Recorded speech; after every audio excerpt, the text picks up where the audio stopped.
Yo diría que cuenten eso y otra cosa que nos contaron a nosotros, pero que no estuvo todo el grupo, el problema actual del relevamiento territorial, que sabemos que tuvieron una asamblea hace pocos días, sí, tuvieron una posición, así que eso también un poco nos explique para nosotros poder después informar y multiplicar. Bueno, la verdad que es una historia muy larga y también es muy dolorosa, pero es importante que nuestros hermanos que sienten esta gran necesidad de saber qué es lo que pasó. Lo que pasó en el año 2010 fue en que nosotros, como pueblo POM de esta comunidad, teníamos tanta expectativa de la aplicación de la ley 26.160, que es una ley de emergencia del reglamento territorial sobre las tierras en conflicto. A raíz de esta ley que fue creada en la presidencia de Néstor Kirchner, entonces se aprobó en esta ley para que los pueblos indígenas puedan ser atendidos los reclamos que vienen haciendo en muchas partes del país. Y Formosa, cuando se entera de esta ley, dice que no se adhiere porque la provincia no hay un conflicto territorial entre los pueblos indígenas y el gobierno y también los particulares. Nosotros veníamos trabajando en el año 2005 y en 2006 se sanciona esta ley. Y esta ley tuvo vigencia del 2006 hasta 2010. Entonces, cuando Formosa no quiere adherir a esta ley porque dice que no tenían problemas los indígenas con el tema territorial, entonces empezamos a demostrar el conflicto que tenemos por Parque Nacional. Hay superposiciones de títulos de tierra entre la comunidad y Parque Nacional. Y también hay problemas con el tema de la ocupación, que hoy esta cantidad de tierra que supuestamente el gobierno nos otorgó en el año 85, la cantidad de 5.187 hectáreas. Dentro de estas 5.187 hectáreas, la que ocupa realmente actualmente los pueblos indígenas es de 3.300 hectáreas. Entonces, esas contradicciones que el Estado quiere ocultar esta realidad, nosotros, a medida que se va acortando el lapso de la vigencia de esta ley, aparece la familia Cedilla. El gobierno le entrega a la familia Cedilla unas 2.042 hectáreas de tierra, y una de esas partes es nuestra tierra. La familia Cedilla inmediatamente negocia con el gobierno provincial regalando tierra que es de la comunidad al Estado provincial, y en la provincia se indemniza a los Cedillas con una suma de 150.000 pesos. Entonces, la provincia recibe esa donación, inmediatamente le entrega a la Universidad Nacional de Formosa para que administre el terreno de 609 hectáreas. Empezaron a desmontar en el año 2009 y en el 2010 empezaron a trabajar.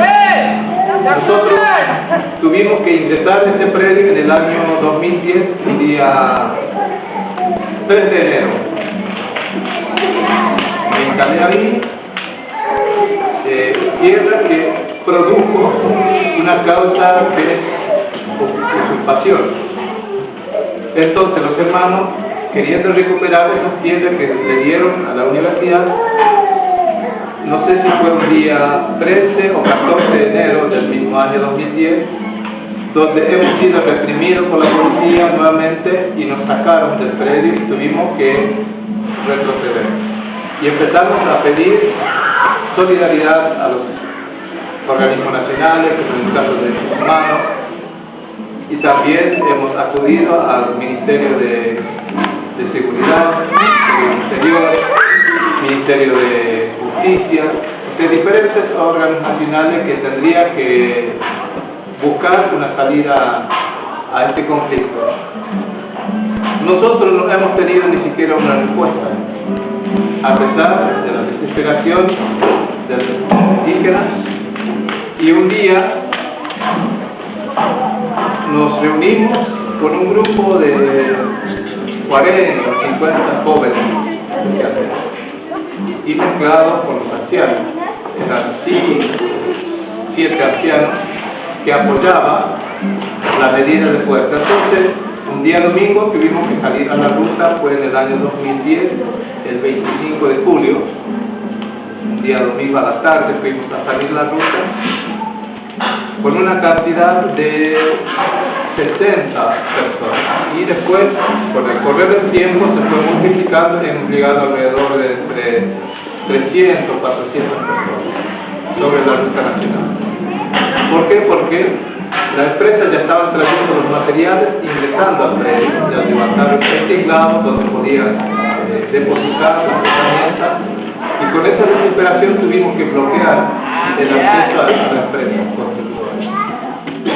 Y ahí se inició el conflicto. Tuvimos que pedir a un hermano, llegó una medida cautelar en el juzgado de Clorinda, de la cual la fiscalía ni siquiera lo leyó, lo firmó y dijo es improcedente, por lo tanto no se puede recepcionar el pedido. Presentaron un recurso de amparo, también la misma situación, rechazaron como improcedente. Y bueno, empezamos a mantener este corte de ruta hasta que quemaron las casas de nuestros hermanos que estuvieron con nosotros en la ruta. Me acuerdo perfectamente que una de las hermanas, que la primera que le quemaron la casa fue la hermana Cristina Picharú, y después Vidal, Miranda, otro hermano que también le quemaron la casa, a mi sobrina, este día le atropellaron porque venía del corte, se llevó a su casa para descansar. Ella sufrió un golpe en la pierna y quedó tirada ahí en la ruta y abandonada. La policía estaba acostado ahí en la ruta 86, número 2, y no han hecho nada. Entonces empezaron a sufrir las amenazas. En este momento, cuando nosotros manteníamos la medida de fuerza, el gobierno nacional y provincial se pusieron de acuerdo para habilitar este espacio físico, el SIC. Entonces, este SIC estaba construido en el año 2004, me parece, ¿verdad? 2004, y estaba inhabilitada hasta el 2010. Para que se den cuenta el tiempo que durante estaba lleno de telaraña, los muebles los llevaron a otro lugar, no había nada. La ambulancia estaba feliz en otras comunidades. Entonces, cuando vieron que no había forma de retroceder la lucha, entonces sacaron todo, equiparon este espacio, trajeron la ambulancia, pusieron hermanos nuestros ahí en el centro de salud, médicos, habilitaron la cañería de agua para que los indígenas aflojen, porque dicen que están siendo atendidos. Entonces, en esa medida de fuerza, el gobierno provincial reconoce nuevamente la asociación civil, otorgándole a Cristina Sanabria como presidente de la asociación civil sin asamblea. Entonces se fue acumulando la bronca del gobierno hacia los indígenas, los hombres de esta comunidad. A pesar de todo eso, lo que nosotros decíamos, el objetivo no es pedir sueldo, no es pedir vivienda, no es pedir agua. El objetivo de la lucha era la recuperación de las 1.300 hectáreas que han sido despojadas. No, ni siquiera hubo un acercamiento de parte de los funcionarios de la zona, como en el caso de intendentes, concejales, provinciales, diputados, nacionales. Ningún funcionario del Partido Justicialista se acercó para preguntar qué es lo que está pasando. Y durante ese largo tiempo de 4 meses nosotros sufríamos muchísimas injusticias, no teníamos agua. El único que nos daba mínimo que nos daba agua era el cura Antonio, el padre Antonio del párroco de la ciudad de Laguna Blanca, Antonio Caballero. El tipo se jugó, sufría también muchísima persecución, represión, siendo un religioso. Pero él dijo, no, yo no puedo desaparecer porque es mi función de socorrer a aquel que más necesita. Aquel débil tengo que estar levantándolo para que se vuelva a normalizar su vida. Entonces nos traían agua a la mañana, a veces a la noche, pero como es responsable de una región, es mucho el trabajo que tenía. El hombre siempre estuvo en este momento tan difícil para nosotros y nos sostenía el corte de luz a través de la provisión del agua con un tanque de 200 litros. Y de ahí sufríamos hambre, sed, frío, calor, mosquitos, de todo tipo. Los hermanos que estuvieron ahí, el caso de Roberto López, Bartolo Gómez, Tito Bordón, Aurelio, Catalicio, son cazadores que ellos se iban a buscar comida en un campo muy lejos. Cuando vuelven, comparte con nosotros lo que ellos consiguen. A través de esta unidad y generosidad de los hermanos pudimos sostener esta medida de fuerza sin la presencia de ninguna organización política partidaria, de la cual le genera mucho más bronca el Estado porque dice, no, estos sí que están sobreestados por Clarín, por TN, por ONG internacionales, porque ellos no saben qué hacer. Y el pueblo decía, no, esa gente está drogada. Félix le da droga a su gente, por eso, cuando los chicos, ustedes como ven, hay muchos chicos que nos acompañan. Uno de esos que estuvo acá, que desde el principio del corte de ruta estuvo con nosotros, sobre la ruta, plantado. Entonces cuando vienen los funcionarios y sus pobres criaturas que están esclavizadas, los mayores están cruzando de estos chicos. Cuando salíamos en los medios diciendo que los chicos están siendo engañados, sacamos a los chicos de la ruta y los ancianos decían, nosotros vamos a hacernos cargo. Entonces los ancianos y las mujeres se subieron en la ruta. Y el gobierno decía, pobre anciano que no sabe nada, está siendo usado por fe.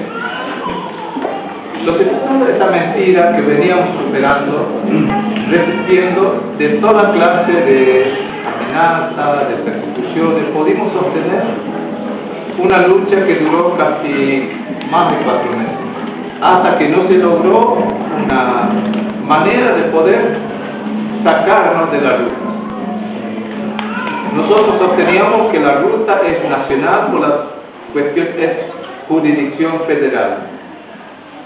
La provincia, con su policía, no puede intervenir en este momento la medida de fuerza porque es jurisdicción federal. Tiene que tener una orden del juez federal para que los desalojen.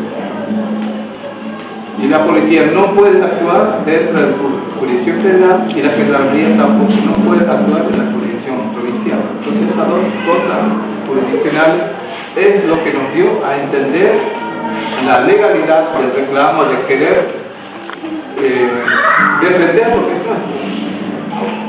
Pero con el correr del tiempo, el gobierno de la provincia, cuando ve que ya no puede hacer nada, entonces manda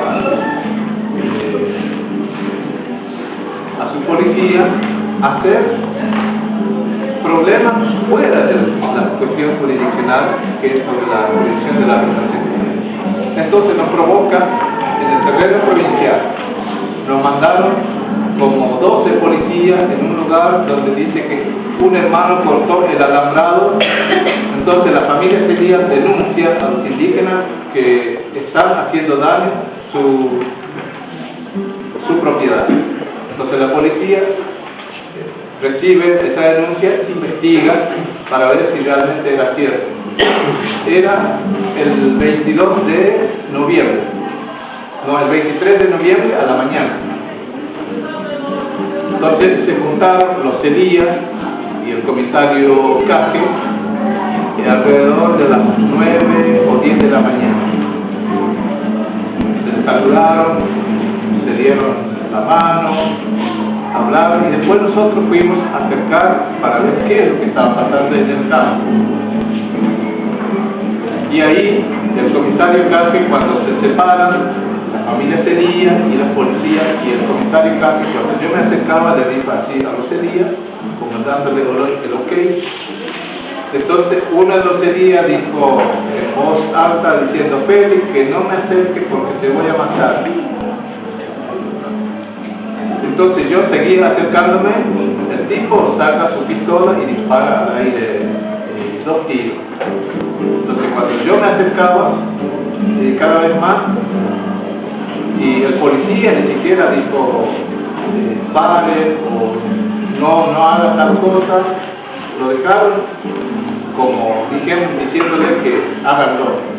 Entonces cuando yo me acercaba a los Elías, empezaron a dispararme hacia mi persona, y había un chico que se llama Horacio López, que va a tener más o menos entre 15 y 16 años. Y eso es lo que a mí más me dio miedo, porque el chico se ponía al frente mío. Yo le trataba de decir: salga de mi camino, y así se adelantaba. Y eso es lo que a mí más me daba miedo, porque por ahí si le pegan a él, van a decir que yo usé al chico para que lo maten. Ese era mi pensamiento. Entonces tuve que sacar una gomera que yo tenía en un chaleco polar, así como este, color negro. Saqué y tiré al frente del animal que estaba uno de los heridos. El animal se asusta, se levanta y el tipo empieza a desequilibrar. El tiro que me dirigía salía alrededor de... O sea, no me acertaba. Se escapa uno de los Elías. En el bosque estaba uno de los Elías, que es Pedro Elías, que tenía una escopeta de doble caño, y desde el monte me dispara a mí. Y me erró y volví a tirar otro tiro con la gomera. Entonces, una vez superado eso, cuando los Elías se fueron en esta mañana, nosotros le preguntamos al comisario, y el comisario dijo: no, nosotros venimos a comprobar si el delito está. Entonces nosotros le hemos dicho: ¿y por qué dejaste a los Elías? Bueno, es porque no podemos hacer nada, porque están armados. Entonces hubo un forcejeo entonces uno de los hermanos dijo: ya que usted no puede, o van a ser testigos de la muerte. Uno decía, uno de los hermanos: no, nosotros no podemos hacer nada, que hace ese muchacho, que nosotros vamos a informar al pueblo. Entonces cuando el comisario empuja a un indígena, uno de los hermanos dice: no, esto hay que sacarlo porque no sirve, la policía no sirve.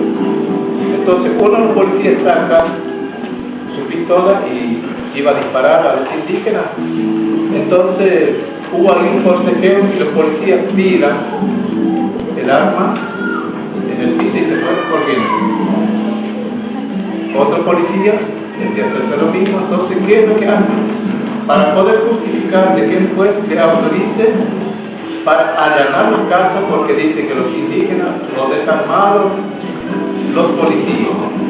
Entonces el juez autoriza una orden de allanamiento, no del corte de ruta, sino allanamiento entre las casas que estaban ahí en el terreno provincial. Pero los policías ingresaron sobre la ruta nacional donde está la jurisdicción federal, aquí en Almería. Entonces, querían demasiado pasar. Nosotros estamos exigiendo una orden judicial para ver dónde está dirigido la orden. Si es provincial, si es para el desalojo de la ruta, o si es para un allanamiento o desalojo del terreno provincial que estamos ocupando, que es propiedad de la comunidad. Nunca exhibieron ni una orden.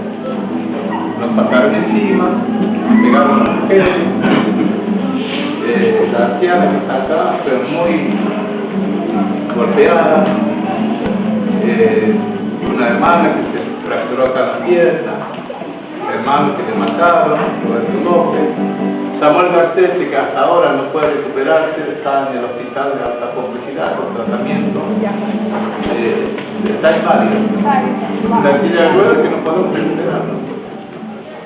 Y encima de todo eso nos denuncian a nosotros como resistencia a la autoridad.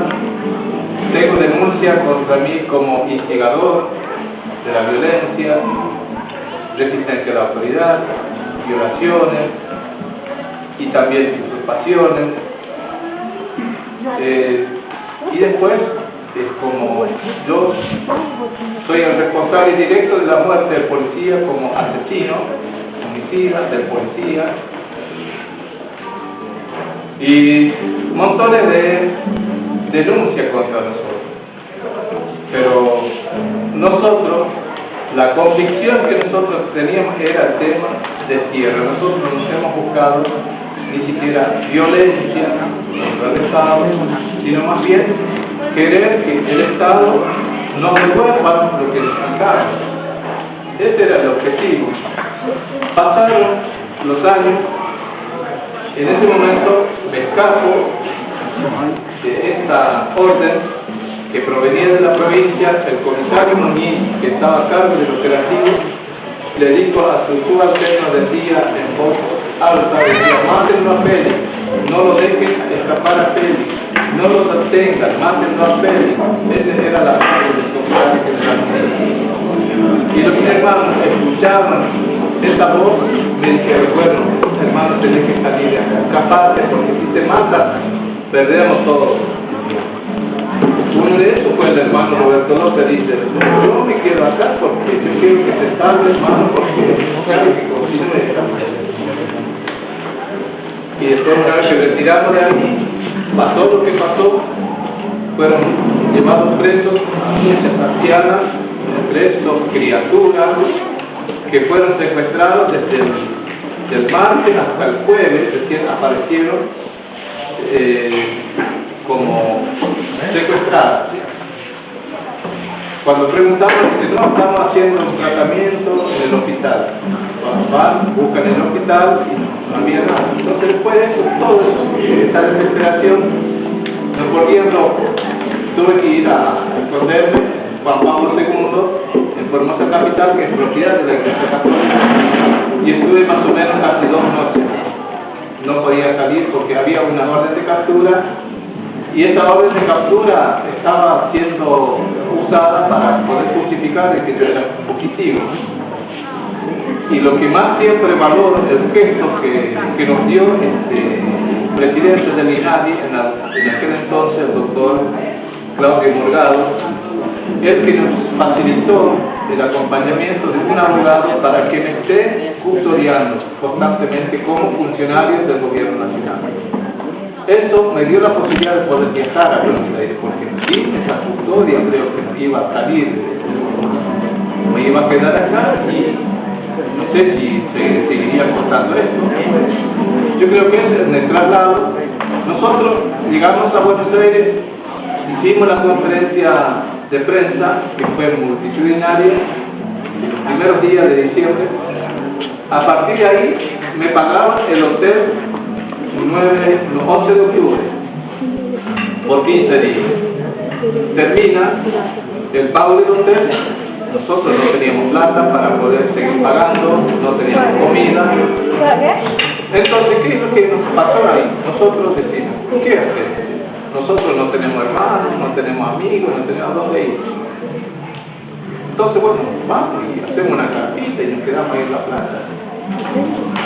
Como nosotros no conocemos Buenos Aires, nos instalamos ahí donde está Don Quijote. Ahí nos instalamos, no es por una estrategia, sino por una necesidad de dormir. No estaba planeado hacer una medida de fuerza en capital, porque nosotros lo veíamos difícil. Y nos juntábamos los grupos, los pocos grupos que había. Nos acompañó el hermano Florentino Palacio de Haití, José Esteban de Formosa Capital, Amancio Leire, que estaba en Formosa Capital, y después Bonifacio Alegre, y otros hermanos que se han solidarizado con nosotros y nos quedamos ahí en la 9 de junio y Avenida Alemania.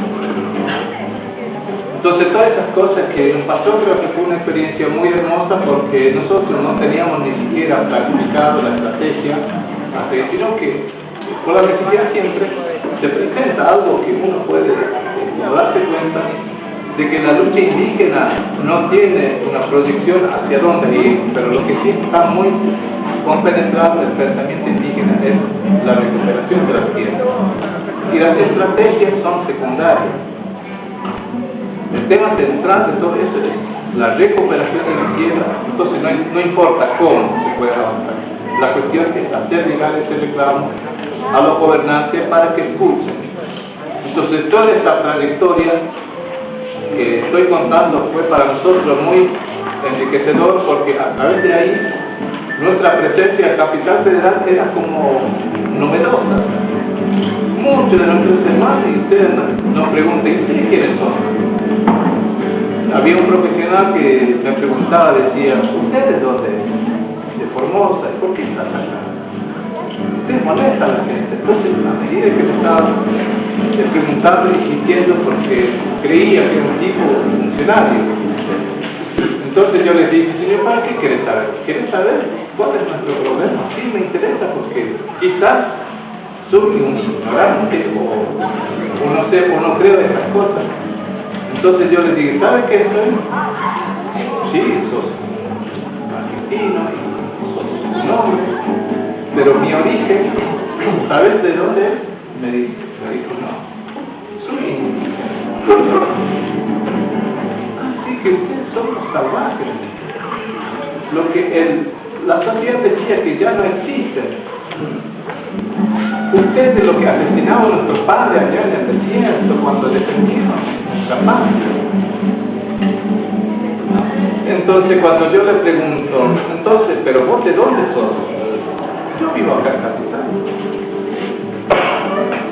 Entonces yo les dije, ¿sabe qué? Lo que yo quiero es que ustedes me escuchen, porque yo estoy con mucha bronca porque a través de esa persecución que nos hizo el Estado, contratando el ejército para exterminarnos, y saben que todavía estamos vivos. Yo sé que vos no sos argentino, me parece que vos tenés un origen extranjero, por lo tanto, el respeto que vos tenés que tener los indígenas, por lo menos no dejen que estas cosas se superen, de que sos blanco y tener plata, tener linda casa y no mirar a los originarios de la tierra. Entonces el tipo dijo, la verdad que no sé, porque no sé si sos o no sos, pero la cuestión yo quiero que deje libre a la gente que trabaja, ustedes molestan, dañan la imagen del país. Entonces, pasaron una semana, me volvió a visitar este hombre y con su lágrima en sus ojos me dijo, hermano, perdonadme porque me acabo de comunicar una persona de Formosa y ustedes han sido víctimas de la represión policial, ustedes han sido perseguidos, quemaron sus casas y me quería dar $200 para poder retirar esa, no sé cómo podría decir, esa mala expresión que tenía contra los indígenas. Y yo les dije, no es necesario, porque nosotros no venimos aquí a mendigar para que ustedes nos den la tierra. Lo que nosotros queremos que nos acompañe, que el Estado nos devuelva lo que nos quitó, que es la tierra. Entonces esa experiencia que para nosotros fue muy triste y dolorosa, que nos enseñó muchas cosas. La sociedad desconocía que existíamos. El pueblo Hom, ¿de dónde es? Nosotros sabemos que existen los Tobas, los Matagos, los Tilagá, pero el pueblo Hom, ustedes están inventando. O sea, muchísimas cosas que dan vuelta a esta historia por no nuestra presencia en la capital federal. Y todos los funcionarios que se acercaron contra nosotros, había una prohibición de que no vayan a pisar donde está el acampe, porque tenían el riesgo de ser sancionados. Funcionarios del Instituto Nacional de Asuntos Indígenas, que me dijo personalmente, Félix, no puedo, me gustaría estar con ustedes, pero me prohibieron, siendo un organismo que supuestamente respaldaría cualquier necesidad que tengan los pueblos originarios en Argentina. Así que empezamos a trabajar de esta forma. Y para que ustedes se den cuenta, ya van 2 años y ni siquiera una respuesta mínima de parte del gobierno provincial de poder decir, bueno, devolvemos las tierras. La tierra no se habla, la justicia mira a otro lado y seguimos siendo ignorados de parte de nuestras autoridades provinciales y nacionales. A pesar de todo eso, seguimos resistiendo como para poder seguir avanzando esta construcción que para nosotros es fundamental en búsqueda de esta autonomía propia. Y esta autonomía tiene que ser natural, que tiene que ser respaldado por gente que sienta que es necesario apoyar esta organización porque es la que pueda tener la posibilidad de tener una reivindicación que ha sido postergada por miles de años. Desde los gobiernos que pasaron, nos ignoraron y ahora siguen queriendo ignorarnos, pero ya nosotros somos visibles. Y hasta que podamos llegar parte de una campaña que se está haciendo a través de la organización de Mariano, que se conformó como la campaña de Chau Roca, me adherí porque yo sé que esa organización lo que está haciendo es poder terminar esa figura tan nefasta que el Estado mismo creó para poder expulsar a los indígenas en los territorios que han sido propios de los pueblos ancestrales que habitaron en la Argentina. Por eso la campaña de Chau Roca creo que es una campaña que tiene que ver con la identidad propia del pueblo, porque el ejército argentino fue el responsable de matar a los indígenas, de expulsar nuestras tierras. Han sido perseguidos nuestros padres gracias a la figura del general Roca. Y eso, para poder hacer que el Estado sea un Estado que se encargue de hacer justicia, es sacar esta imagen. Por eso el testimonio que nos dio el amigo creo que es un ejemplo de que hay posibilidades de poder lograr que el Estado empiece a dar equilibrio y que seamos iguales, pero esta igualdad tiene que tener el respeto, la diversidad cultural que se merece cada pueblo. Así que no sé si lo pude aclarar un poco lo que es el problema. Entonces, a partir de ahí, hicimos un convenio con la provincia y con la nación a través de una mesa de diálogo en el mes de mayo, de la cual se tenía que resolver el tema territorial, tenía que resolver el tema del agua, el tema de los DNI, el tema de salud, que el gobierno nacional se comprometió a resolver esos temas sociales y que hasta ahora no será resuelto nada. Hemos firmado un acuerdo, nosotros cedimos porque creíamos que era necesario intentar hablar con las autoridades que le compete cada tema, pero aún así no hemos avanzado nada. Hasta que hemos hecho una nota a la Comisión Interamericana de los Derechos Humanos, donde nos dio la posibilidad de tener una medida cautelar para garantizar nuestra integridad física, los POM de acá de Cotainapocná, que nos dieron esa medida cautelar. Por eso está la Gendarmería custodiando nuestra comunidad. Y después hemos llegado a la Corte Suprema de la Nación, el mes de mayo, donde también se plantea esta necesidad de la resolución del conflicto territorial ante el gobierno provincial y nacional, pero hasta ahora no se sabe nada. La Corte no se pronunció sobre la situación de nuestra comunidad, pero nos genera mucha expectativa de que puede ser que sea algo favorable para nosotros y empezar por lo menos a respirar un aire con esperanza, una posibilidad de poder reconstruir la situación del pueblo joven, para que tengamos los mismos derechos que cualquier argentino, que tengamos salud, que tengamos agua, que tengamos trabajo. A pesar de todo eso, una gran parte de nuestra comunidad se autoconvoca. Este lugar ha sido prohibido por el Estado de hacer reuniones para la comunidad. Había una orden, porque siempre el policía estaba ahí, acostado en la puerta. No se puede reunir acá, nadie puede venir a ingresar acá. Era como una dictadura.